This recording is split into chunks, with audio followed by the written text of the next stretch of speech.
So there was no miracle for Pakistan here on the fourth day. Australia cruising to an 8-wicket victory after being set 130, allowing David Warner to sign off in Test cricket with a typically punchy half-century, which really made the conditions look far easier than they were. The pitch continued to take turn, and if Pakistan had been able to set something around about 200, we might have had a game. But it really did feel like the stage was going to be set today for David Warner. He had a couple of chances to lead the team onto the field, firstly when they were fielding at the start of the day, and then of course when he opened the batting for the last time with Usman Khawaja. It was a superb little innings and a microcosm really of what Australia will lose now that David Warner is retiring. All the talk about how they replace him is now being focused quite a lot on the strike rate that David Warner brought to the side.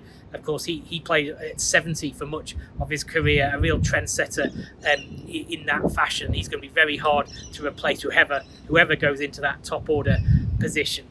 Pakistan, they fought hard during this series, 3-0. It's an unflattering scoreline, but slightly harsh on them really. If they'd caught better, they really could have pushed Australia even closer, particularly in Melbourne, where they may well have won the test match. But coming in today, they needed more runs than they managed. Nathan Lyon and Pat Cummins went through the lower order, leaving just 130 to defend. There was some excitement in the first over when Usman Khawaja was LBW to Sajid Khan, but those nerves were quickly settled by the aggressive nature of David Warner and Marnus Labuschagne, who played as well as he has done for quite some time. And that's a promising sign for Australia looking ahead to what's coming up with West Indies and New Zealand in the coming weeks and months. But now the conversation around Australia will turn to who replaces David Warner. The selectors are meeting on Monday. The squad could be announced as soon as Tuesday. Stephen Smith has been the strongest person to come out and say, I want to do it.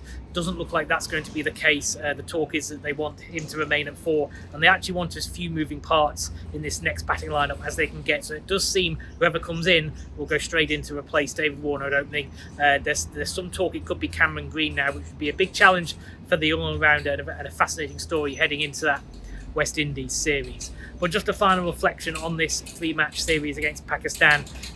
The thought was coming into it that it wouldn't be very competitive. It would be a walkover, so to speak, for Australia. And though a 3-0 scoreline might suggest that was the case, it certainly hasn't been.